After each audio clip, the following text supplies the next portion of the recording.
Assalamualaikum warahmatullahi wabarakatuh. Bagaimana kabarnya hari ini? Semoga kamu dalam keadaan sehat ya. Dan semoga kamu juga masih semangat untuk mengikuti pembelajaran daring kita hari ini. Bertemu lagi dengan Miss Eka di hari ini, yaitu pada hari Rabu di tanggal 24 Maret 2021. Nah, jika bertemu di hari Rabu, kita pasti bertemu dalam mata pembelajaran tematik. Hari ini kita akan masuk ke materi pembelajaran kita yang baru. Miss Eka ingatkan, tonton video ini dari awal sampai akhir agar materi yang Miss Eka jelaskan insya Allah bisa kamu pahami, dan saat mengerjakan latihan bisa mengerjakannya dengan sebaik mungkin. Kita buka pembelajaran kita dengan lafaz basmalah. Bismillahirrahmanirrahim. Langsung saja kita masuk ke materi pembelajaran kita hari ini. Tema 9, menjelajah angkasa luar. Subtema 2, benda angkasa luar dan rahasianya. Nah, tepatnya kali ini kita sudah masuk ke subtema 2, yaitu subtema yang baru di pembelajaran 1, 2, dan 3. Silahkan kamu ambil peralatan menulis kamu, kemudian silahkan kamu juga ambil buku tematik kamu, tepatnya tema 9, dan buka halaman di subtema 2.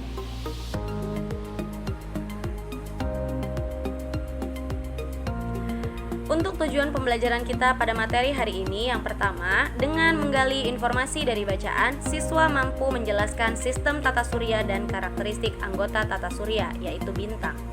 Kedua, dengan melengkapi informasi yang ada dalam tabel, siswa mampu menemukan perbedaan antar meteorit, asteroid, dan meteor. Dan yang ketiga, dengan melengkapi informasi dalam tabel, siswa mampu menjelaskan perbedaan bentuk tari kreasi daerah dan tari khas tradisional. Dan yang terakhir, dengan menyusun clipping, siswa mampu menjelaskan dampak modernisasi terhadap kehidupan masyarakat. Materi yang pertama yaitu dalam mata pembelajaran IPA. Nah, salah satu benda langit yang sering kamu lihat di malam hari yang cerah adalah bintang. Nah, apakah bintang itu? Ayo kita cari tahu tentang bintang dari bacaan berikut ini. Nah, perhatikan, di sini ada gambar yang Miss Eka tampilkan. Nah, di sini adalah gambar bintang. Nah, kalau kita lihat dari bumi ini, dari sini, dari tempat kita, bintang itu kita melihatnya hanya setitik cahaya. Nah, kadang dia kerlap-kerlip ya abang kakak. Nah, kenapa seperti itu? Nanti akan kita bahas. Jadi bintang itu sebenarnya bentuknya sama seperti planet-planet yang lainnya. Dia berbentuk bulat seperti ini. Nah, biasanya kita melihat kalau di malam hari yang cerah itu pasti banyak bintang, menandakan bahwa malam itu cerah. Tapi ketika mendung, maka bintang itu tidak akan terlihat karena tertutup oleh awan. Bintang itu merupakan benda langit yang memancarkan cahayanya sendiri.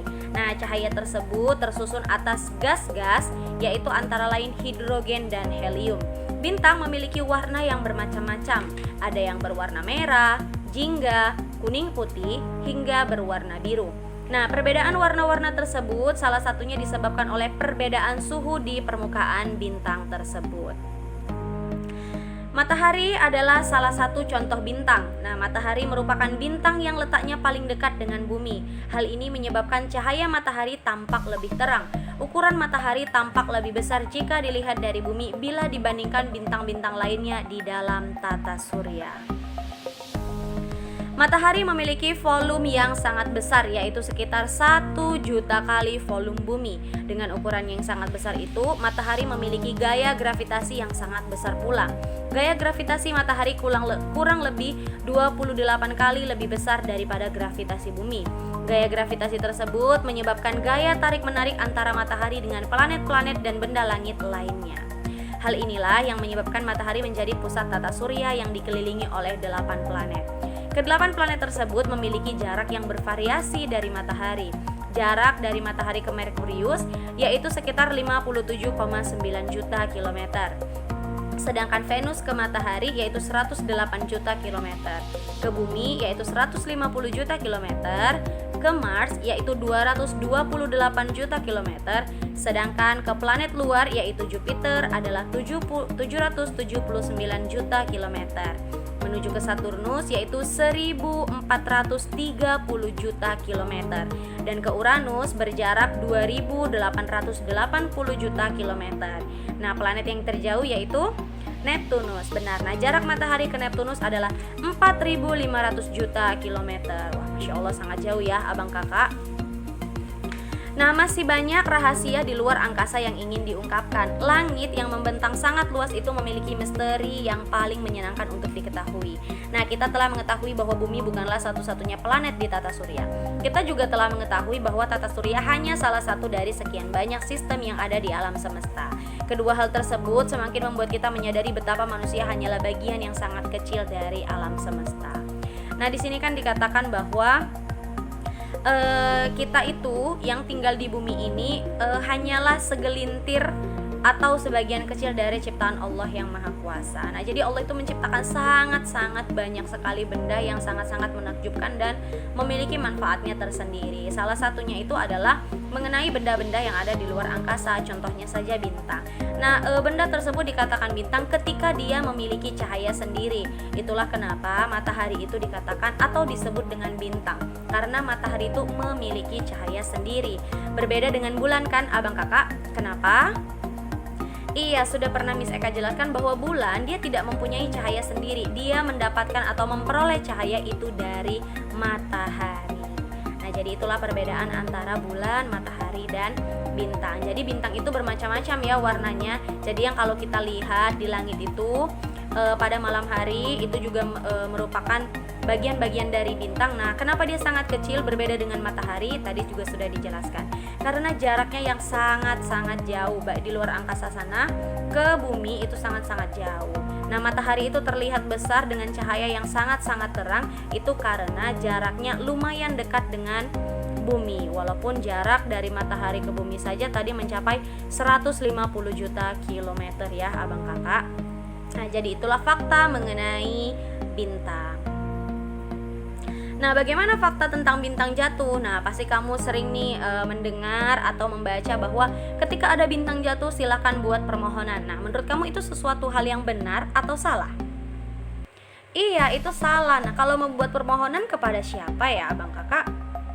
Iya, tentunya kepada yang menciptakan kita, yaitu kepada Allah Subhanahu wa Ta'ala. Jadi Allah saja menciptakan bintang jatuh. Jadi bintang jatuh itu aja diciptakan oleh Allah. Nah, kenapa kita memohon sesuatu kepada yang diciptakan? Nah, kita memohon tentu kepada yang menciptakan, bukan yang diciptakan.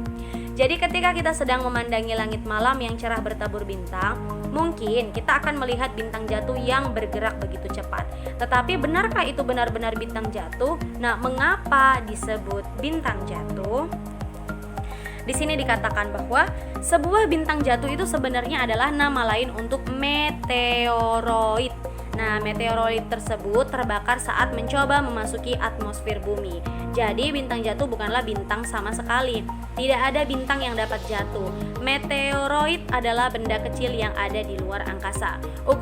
Ukuran meteoroid itu mulai dari sebutir pasir hingga berdiameter sebesar 10 meter.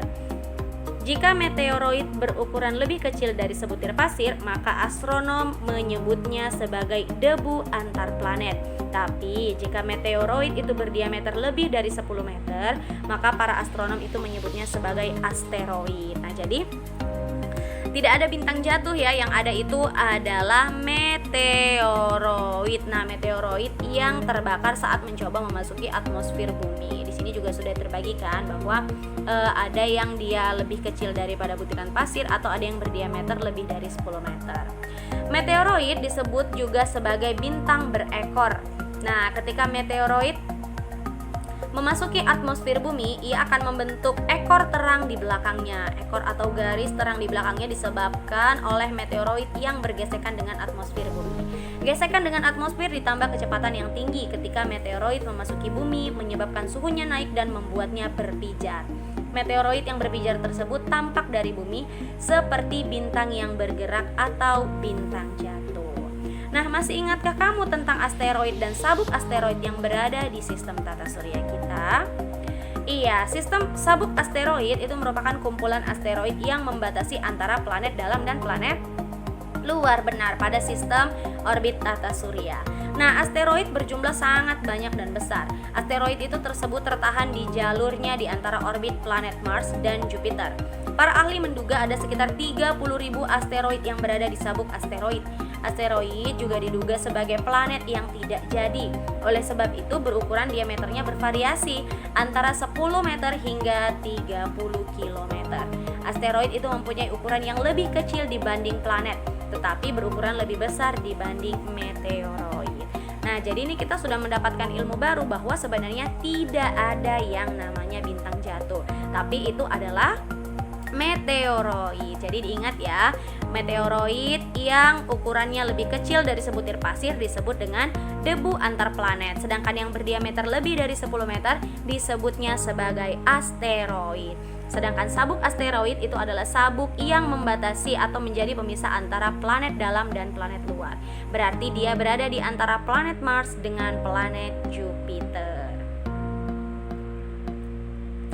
Nah, beralih dari materi IPA, setelah kita mempelajari mengenai keadaan tata surya, mengenai bintang, yaitu baik itu bintang jatuh, kemudian bagian-bagian bintang, kita masuk ke pembelajaran SBDP. SBDP masih tentang tari kreasi daerah. Jadi kamu pasti sudah pernah mempelajari atau juga sudah pernah dijelaskan. Jadi tari kreasi itu kan disebut dengan tari modern. Tidak seperti tari tradisional yang memiliki pakem dan aturan tertentu. Kalau tari kreasi ini dia lebih bebas, tetapi ada saat dimana masih sering menggunakan sebagian dari gerakan-gerakan dasar yang diambil dari tradisional. Kenapa? Karena pengaruh budaya tradisi Indonesia itu masih sangat kuat. Nah, contohnya ada salah satu tari daerah yaitu tari jejer kembang menur. Nah, tari kreasi tersebut baru saja ditampilkan di Istana Merdeka. Nah, ini ditampilkan pada kapan? Pada saat merayakan HUT RI, yaitu kemerdekaan Republik Indonesia yang ke-72, yaitu pada 17 Agustus 2017. Nah, tari ini merupakan tarian kreasi dari tari gandrung. Tari gandrung itu kan salah satu tari khas berasal dari Banyuwangi. Nah, tari gandrung itu kan tarian tradisional, sedangkan dikreasikan menjadilah namanya tari jejer kembang menur. Seperti ini tariannya, ditarikan oleh para wanita ya. Nah, saat ini seniman Banyuwangi itu banyak mengembangkan tari gandrung menjadi tarian kreasi baru. Namun demikian, mereka tidak melepaskan beberapa gerakan dasar dari tari gandrung. Selain itu juga properti yang digunakan itu sama dan memiliki ciri khas. Nah, sebenarnya kan kalau tari gandrung itu berpasangan ya abang kakak, tetapi dalam pegelaran yang ditarikan yaitu dalam tari jejer kembang menur itu dibuka dengan tari jejer gandrung. Tari jejer gandrung itu ditarikan oleh semua penari secara tunggal atau sendiri ya. Nah, setelah itu barulah para penari mengundang pasangannya untuk menari bersama. Nah, masih banyak ya di daerah lain, contohnya di Indonesia itu banyak sekali tari kreasi daerah yang diciptakan. Nah, tujuannya untuk apa? Agar daerah tetap melestarikan seni budaya daerahnya. Nah, kemudian ini juga tari kreasi daerah ini biasanya dibuat untuk dengan perkembangan masyarakat saat ini. Jadi dari mulai gerakan, properti, kemudian lagu pengiringnya itu dikembangkan menjadi lebih dinamis dan modern. Jadi disesuaikan dengan perkembangan zaman tanpa melupakan gerakan atau pesan yang ingin disampaikan dari tarian tersebut.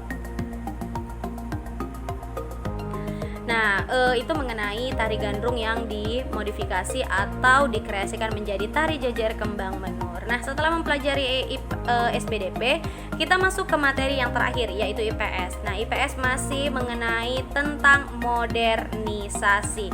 Jadi kemarin sudah bisa saya jelaskan bahwa modernisasi itu memiliki dampak positif dan negatif. Kemudian juga banyak alat-alat canggih yang berdasarkan dari ilmu pengetahuan dan teknologi sudah semakin modern. Nah, pada masa sekarang saja hampir rata-rata ya keseluruhan sudah tidak ada lagi benda-benda yang kita katakan kuno atau pada zaman dahulu. Sekarang semua benda atau bahkan contohnya alat elektronik atau benda yang ada di sekitar dalam kehidupan kita sehari-hari sudah modern. Contohnya saja alat elektronik. Nah, di sini ada latihan. Silahkan kamu kerjakan, yaitu ada teknologi tradisional. Contohnya yang pertama ada batu gilingan atau cobek. Nah, itu kan tradisional ya. Kalau modernnya ini bisa dikatakan atau sekarang sudah ada yang namanya blender. Nah, banyak lagi nih teknologi tradisional. Contohnya saja kemarin sewaktu menggunakan setrika arang. Saat sekarang sudah menggunakan setrika listrik. Itu sudah bisa saya berikan satu contohnya lagi. Jadi sudah ada dua ya contoh yang ditampilkan. Silakan kamu lanjutkan sampai 6, berarti kamu mencari 5. Teknologi tradisional, kemudian yang sekarang sudah ada teknologi modernnya. Jadi inilah materi mengenai modernisasi dalam kehidupan kita sehari-hari, yaitu dalam teknologi.